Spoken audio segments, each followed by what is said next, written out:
I want to move on, though, to the big topic because this is what I've been obsessing over. And this is why Patrick's on the show, basically, to help me be better at trials.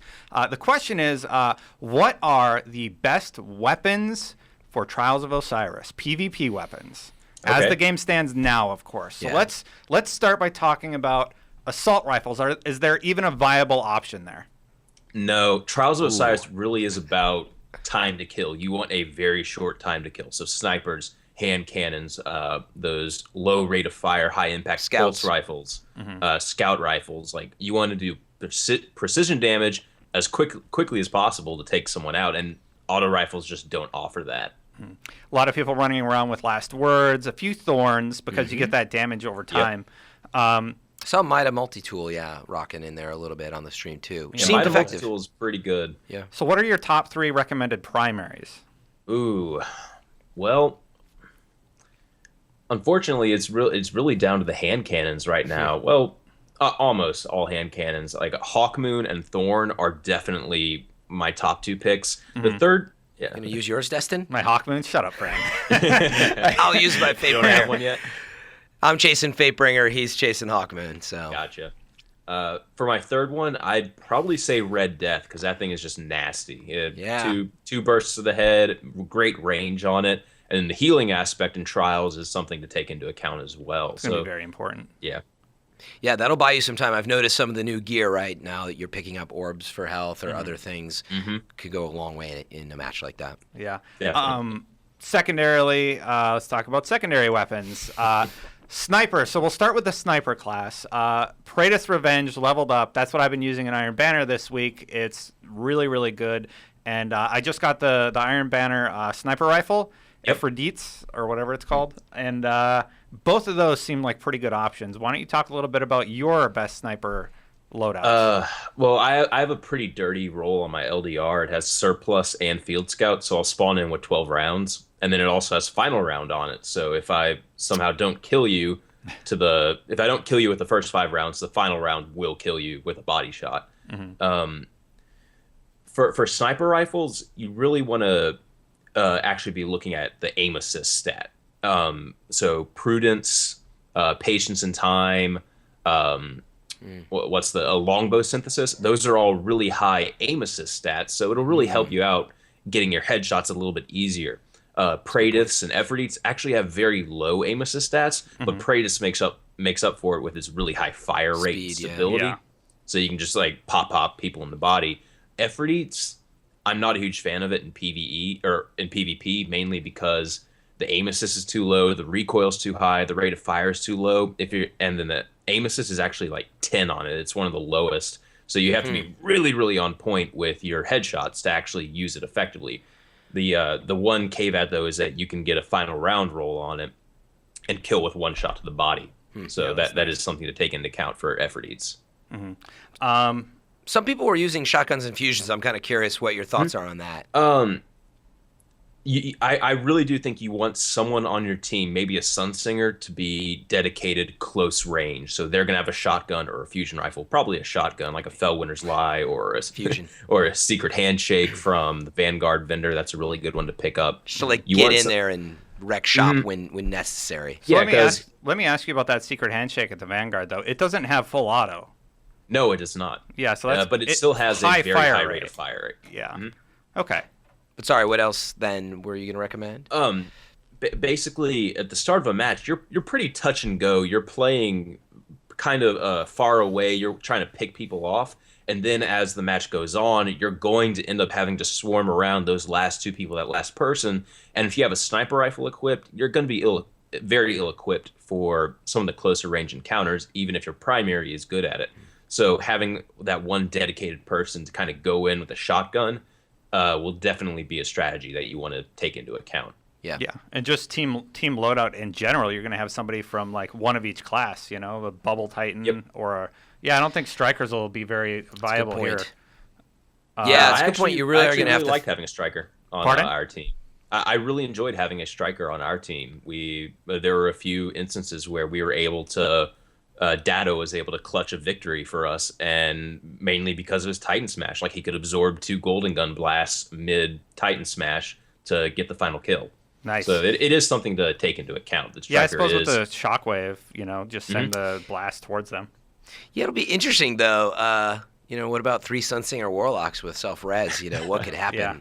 I mean, it will be interesting to see how people. We actually saw lean into that stuff. in the stream. It was down, the counter was going, and then Sunsinger popped, and then Right. got a few reses. Yeah, but meaning I Yeah. think with that as a pretty powerful attribute in this play style, depending.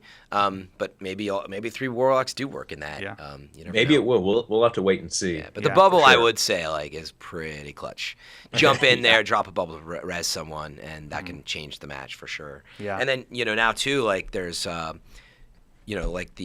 which Light Beyond Nemesis, right? That helmet you can revive more quickly. There's stuff like that you're really gonna have to think about. So. Yeah, we're gonna get to armor in a second, Oh, but let's talk about best fusion rifles. Is Light of the Abyss your only option, really? No, I actually, it really depends on the type of fusion rifle player that you are.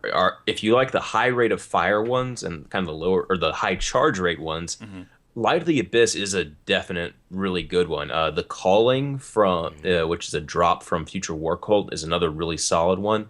But the rolls on that are kind of weird. So Light of the Abyss, just from the raid, is a really solid choice.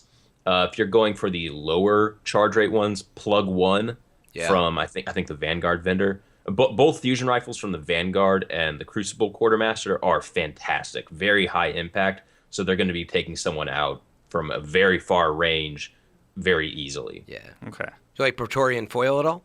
Have you used it? I had it for a very brief Yeah. time. It's a little period, and then slower, but the little impact slow. is big.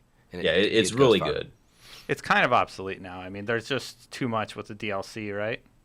No, I don't think so. I mean, I like it, but I always talk about my Purifier 7, which has the Feeding Frenzy roll on top of, I think, I don't know if it's glasses half full, but it just, I can wreck shop with that because it's high impact, like you're saying. So if you find a high impact fusion that has some distance, I do think having that on the team will go well. Yeah. All right, moving on to machine guns or rocket launchers. Which should you use? For trials, right now I'm very steadfast holding to rocket launchers because you don't want to be out in the open too long with a machine gun. Even if you have one of those high impact ones, you're still going to have to go pop, pop, pop, pop, and their range isn't as good.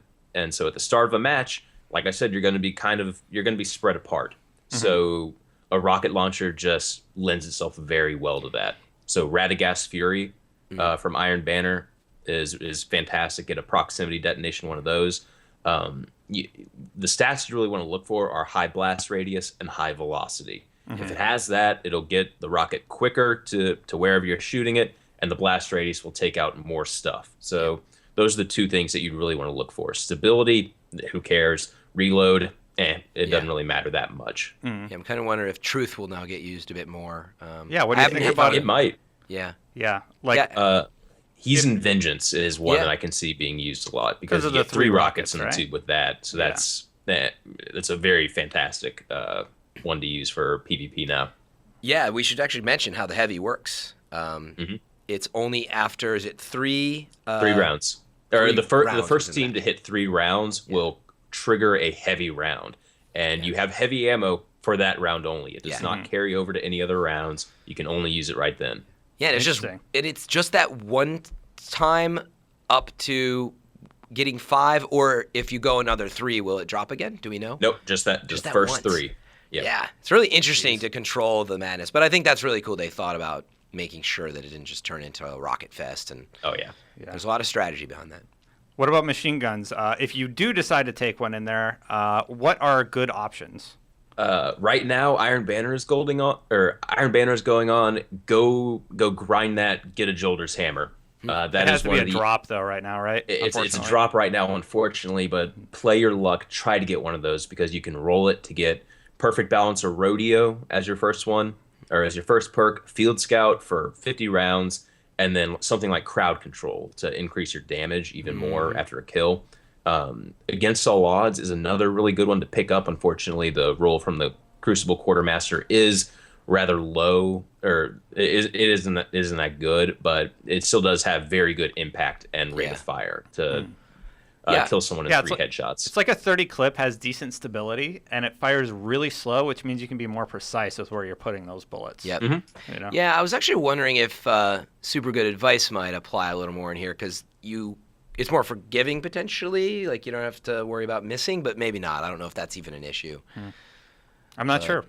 Yeah, I was just thinking like pray and spray with something like that. You can do it maybe for a longer period of time without worrying. You know what I mean? Because that's the problem with the machine guns, to your point about rockets. Like, you can't stand still for too long.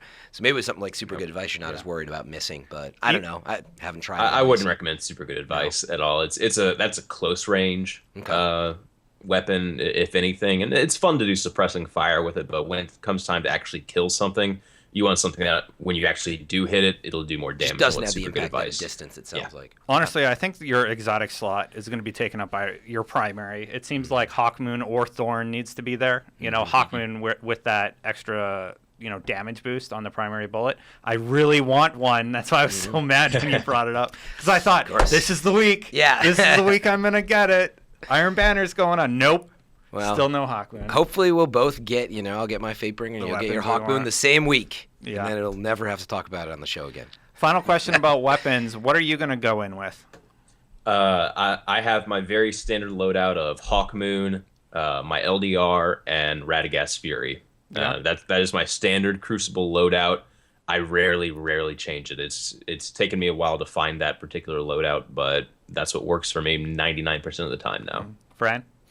Hawkmoon. Just to troll me? No, legitimately. Okay. Yeah. For sure. Because actually, that's what I've leaned on for handgun, not Thorn. But Hawkmoon's it's really awesome. Don't you? Oh, sorry. But yeah, Hawkmoon, Purifier, Fusion, and I might try Heathen's Vengeance. Otherwise, I think Hunger of Crota wouldn't be that bad either. I'm a fan of Hunger of Crota. Its velocity is a little bit too low for me. That's true. It is a little. That's a good point. And the main thing is you only get, I think, 3 rounds if you have the heavy ammo increase. Yeah, that's a good point. Yeah. I'm not. Nope. Canceled. Yeah. I'm going to stick with Heathens or something like that. Yeah. Heathens is a good bet. So I'm going to go Thorn, Hawkmoon, but what I really liked... what? Hawkmoon if I get it. I used, when we were at Bungie, I used the Vex Mythoclast a lot. It actually worked fairly well, and I can usually get double kills with it. I would like to use Vex. I'm just better with AR-type weapons. So, but... I would use Vex, totally. Well, just because pistols are going to be in there and just destroy you, I'm going to have to get better with Thorn, which is why I've been using it for Iron Banner and whatnot. If you're a fan of auto rifles, I'd actually recommend Oversoul's Edict, the pulse rifle out of the raid, because it does have automatic fire, and pulse rifles are in a much better place than auto rifles. So if Bungie doesn't address auto rifles, that might be a good substitute for you for now. Yeah, I've ran in with Oversoul on just PvP in general, and I haven't had a lot of luck, but I don't have it maxed out yet. So that was just normalized PvP with the auto fire rate, but I need to get the rest of those stats up. Anyway, secondary, probably Praetus. I really like that sniper rifle a lot, leveled up. Fast. And then Heathen. Yeah, definitely going to go Heathen. Sounds like a good plan. I do think to the earlier points, though, maybe it would make sense if, say, I'm running Hawkmoon and you have Vex, and we're working together, then you have a different plan than, right, maybe you don't want hand cannons everywhere, because if you can help suppress and we stick together, that's where this will just be very... lay down fire to suppress them, and then you go in for the kill, sort of. That's it smart. should be very interesting to see, how people, do stuff. I can even see in matches like this of someone, chucking a grenade out just to see if people will, be drawn to the flame and stuff like that. It's going to be really interesting to see how these matches play out. Yeah. Definitely.